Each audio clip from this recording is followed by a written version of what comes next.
written about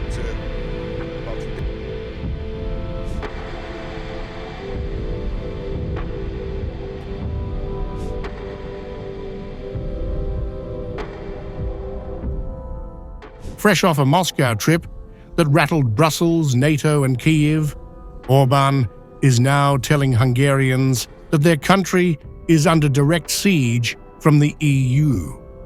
He says Brussels is trying to force a Brussels party government on Budapest, dragging Hungary into migration quotas, gender agendas and wartime positions. Billions in frozen EU funds only serve as pressure tools, which Orbán frames as political blackmail for refusing war. Brussels has a number of ideas and thoughts about how it should be in certain areas of Europe.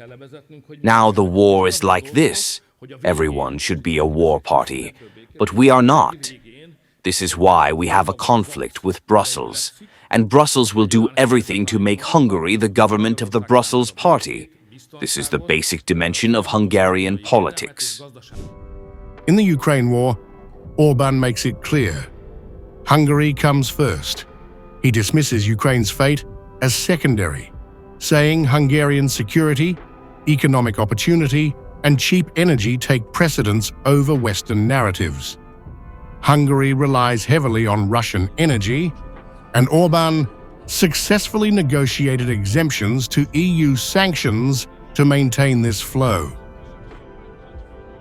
And yet we are less interested in the secondary future of Ukraine and the secondary future of Russia, because we have to decide from our own point of view what we are interested in.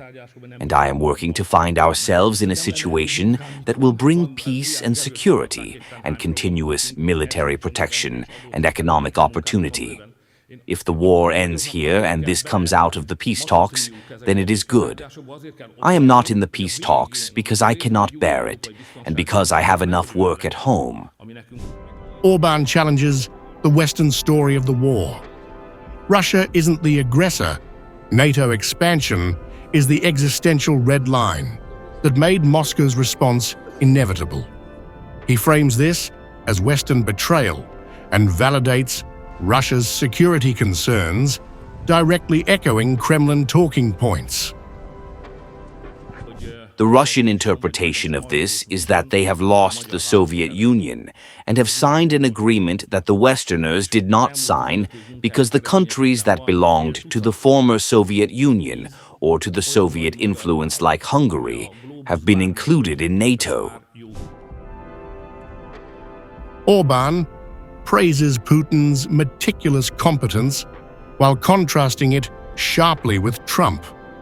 Russia's leadership is deeply trained and precise, whereas he portrays Trump as reactive.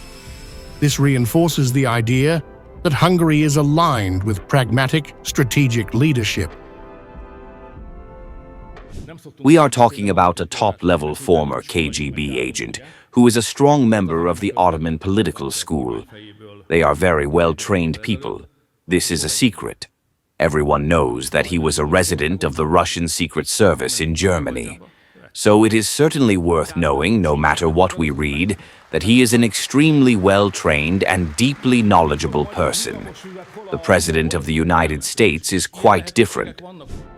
Orbán hints that Hungary acts as a quiet conduit between Washington and Moscow.